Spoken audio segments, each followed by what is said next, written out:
Hello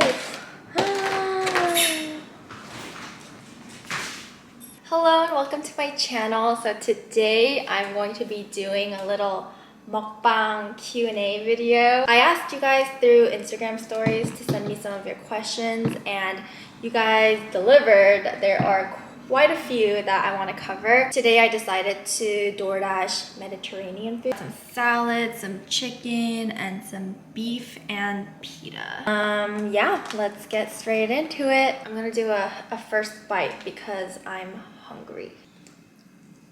So tender. We'll go through some of the quicker questions first. How old are you? I'm 24. Height and weight, you look 6 feet. I'm definitely not 6 feet. I'm 5'4", and my weight, do I want to share?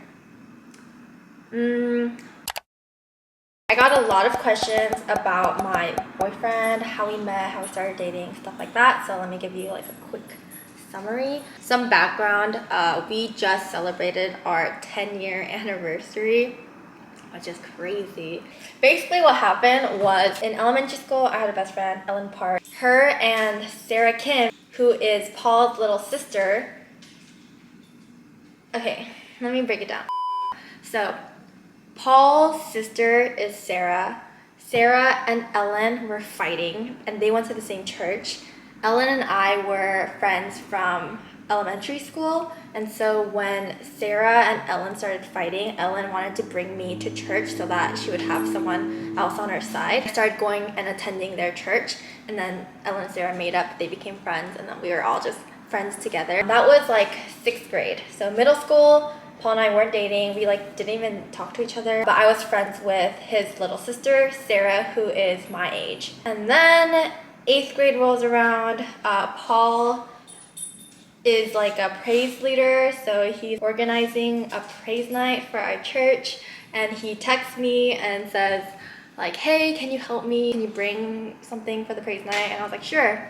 And then instead of ending the conversation there, he's like, oh, okay, so like WYD. So that's when we started to text each other. That was like December of 2010. Yeah, we just started talking, and then we started dating by March. And it was a little bit weird for obviously Paul and Sarah because I was friends with Sarah, and then now I was dating her brother. And then dating within the church is always like kind of like a ooh topic, and all the adults are worried and you know they don't want you to date. But anyways, that's how we started dating. And look at us now. Oh my god.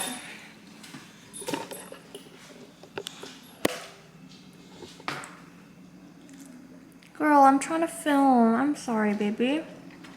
Another very frequently asked question was about long distance. Paul and I have been an on and off long distance couple throughout our relationship. Long distance meaning like SoCal to NorCal, because we both have never lived out of state. So the furthest we've been away from each other was SoCal, NorCal, 6-hour car drive. He is 2 years older than me and he went to school down in SoCal. We were both in SoCal together, but our schools were about an hour apart.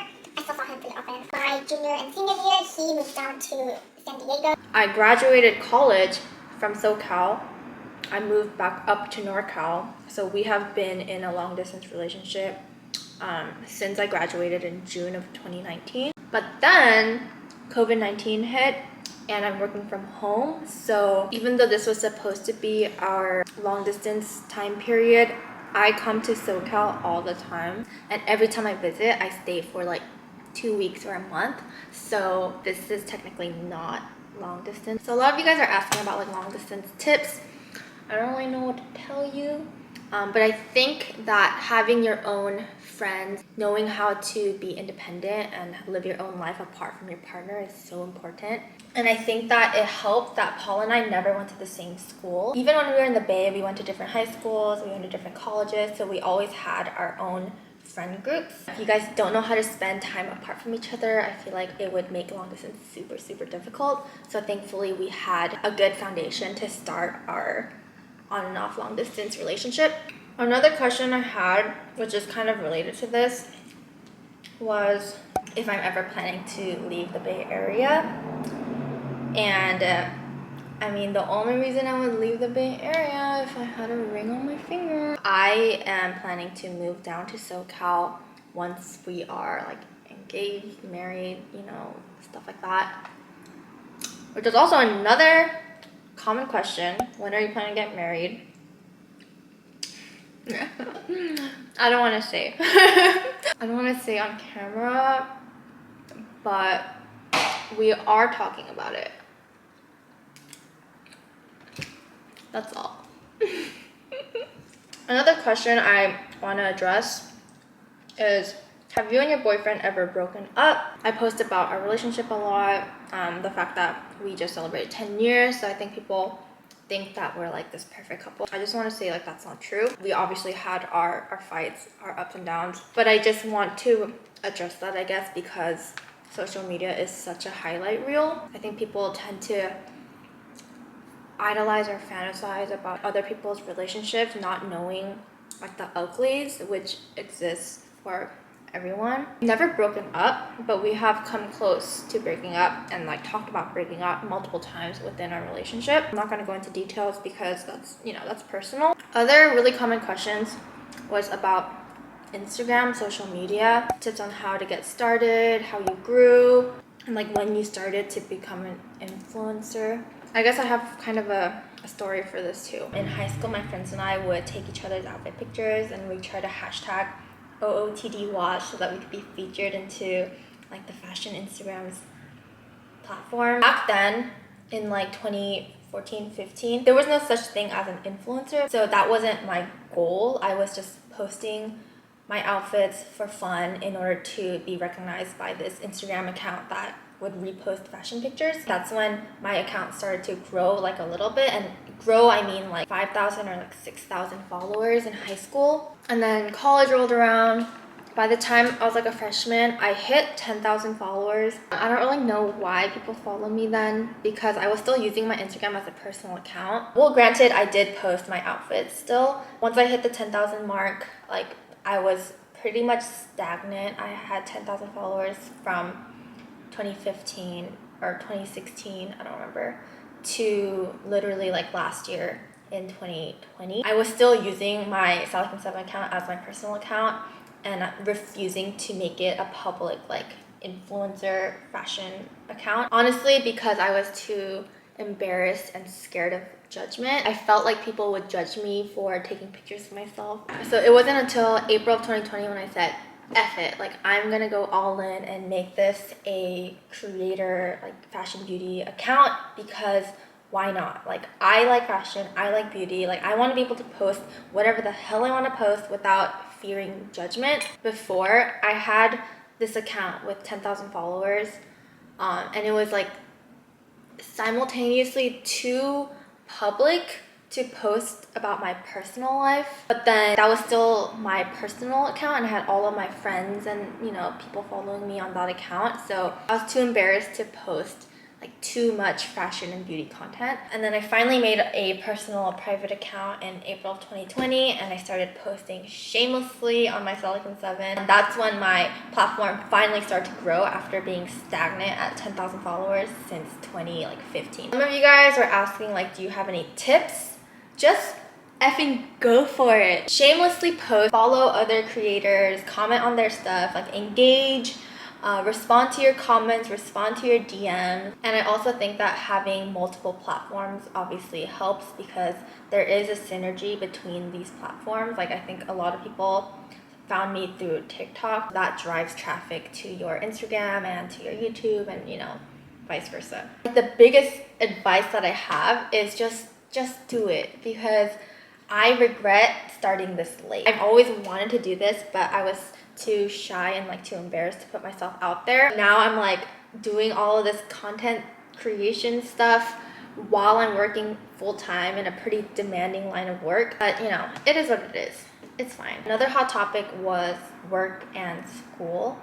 So to answer some of this, I graduated from UC Irvine with a double major in economics and business administration with a emphasis in accounting.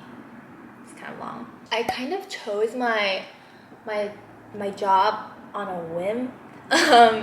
It just kind of happened.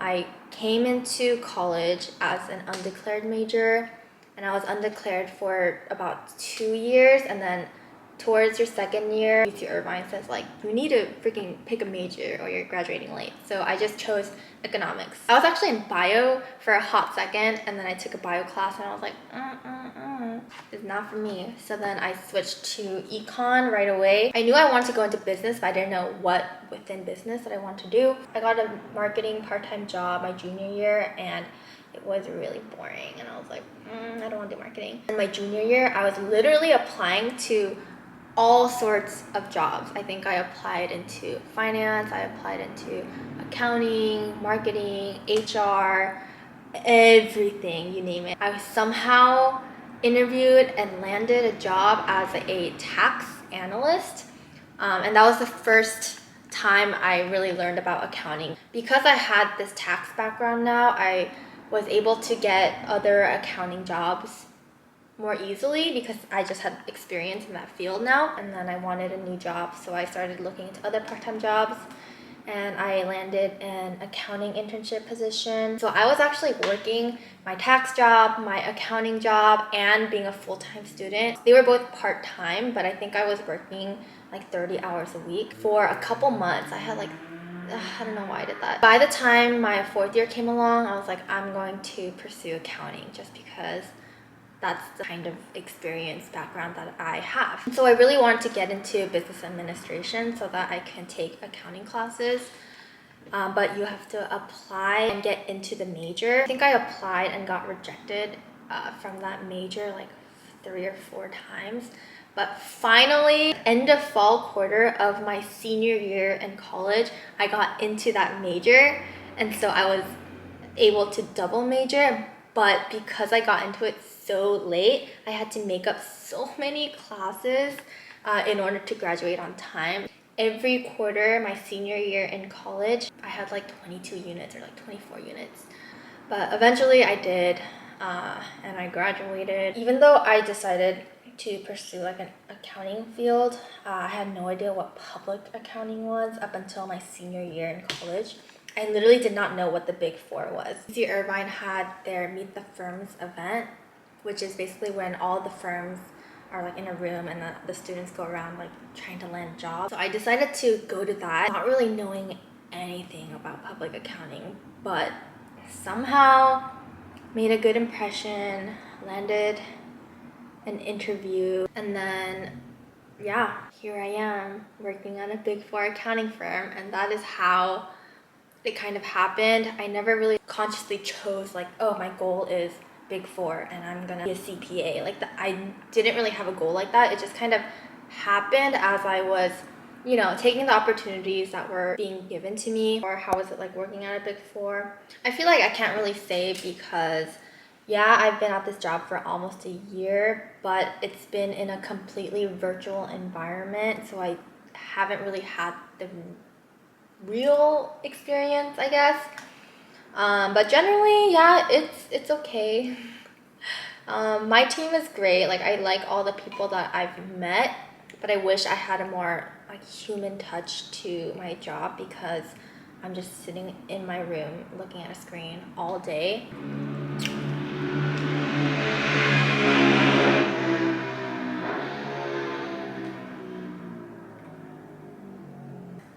I don't. I don't do anything else besides work and then social media. I think what is time consuming is when you're trying to work with a brand in terms of like sponsorships. There's a lot of back and forth, like email negotiations that goes on, contract review, and like that goes back and forth as well. So I think what is most time consuming is that admin side of it, but pushing out content is really not that hard for Instagram and TikTok. I will work from 9 a.m. to 6:30 p.m. Right afterwards, I will go through my emails, respond to brands, and now that I have YouTube, I usually end up editing videos for hours on end. I was born in Korea, actually. I moved to the States when I was 4, or like I had just turned 4. It was April of 2001. Some of you guys sent really deep questions that made me think about my life. What do you love about yourself the most? I think I do. Okay, no, not I think. Positive affirmations. What I love about myself the most is that I am very goal oriented and kind of stubborn. So when I set my mind on something, I really want to deliver and I really want to achieve my goal. So yeah, I like my drive, I guess. Generally, what I've been learning as I get older is that time is your most valuable asset and you do not owe anyone your time or your energy. I think I'm getting better at setting boundaries in that way, and I wish I learned that sooner. Can you show us your nails, please? Here you go. I just got them done. I also had a comment on one of my YouTube videos about tattoos, and so I'll put that all together. I have 2 tattoos. One is behind my neck. I will insert a picture because that's difficult to show. And my second one is here. It's Proverbs 16:9 with baby's breath here. I got the one on my back first when I was 18, and then I got this the year after that when I was 19.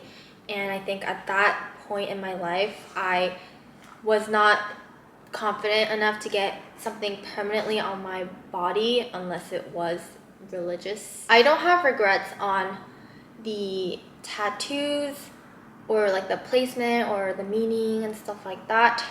Oh, I didn't even talk about the meaning. So behind my back, basically in cursive, broken, and then there's a cross in the middle, and then redeemed. So essentially, I was broken, but through the cross, I am redeemed. And then right here, I have Proverbs 16:9. Just felt like it was a Bible verse that I wanted to remember. My tendency is to know everything and feel like I'm in the control of my own life, but that Bible verse essentially is just a reminder to myself that I'm not in control, like God is in control. I don't regret my tattoos, but I do regret not going to a better tattoo artist. I was 18, 19. I literally went to the cheapest tattoo parlor.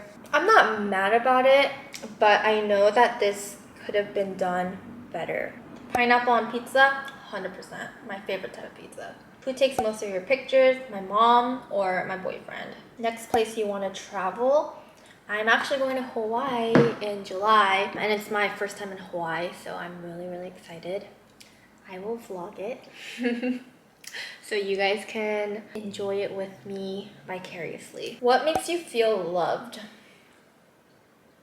My love language is acts of service, and I am a major acts of service girl. I don't need anyone to buy me anything. I don't need anyone to tell me they love me or write me a letter. I just want someone to show me that they love me. I'm very, very touched when people make sacrifices for me or will go out of their way to do something for me. I'm going to end it here, but thank you for all of your questions, and I'm sorry if I didn't get to it, but hopefully you learned a thing or two about me. It was nice to have someone to talk to because I am alone today in this apartment, and I was going to eat dinner by myself, but I felt like I had a dinner date today. So thank you for watching this, and I will see you in my next video.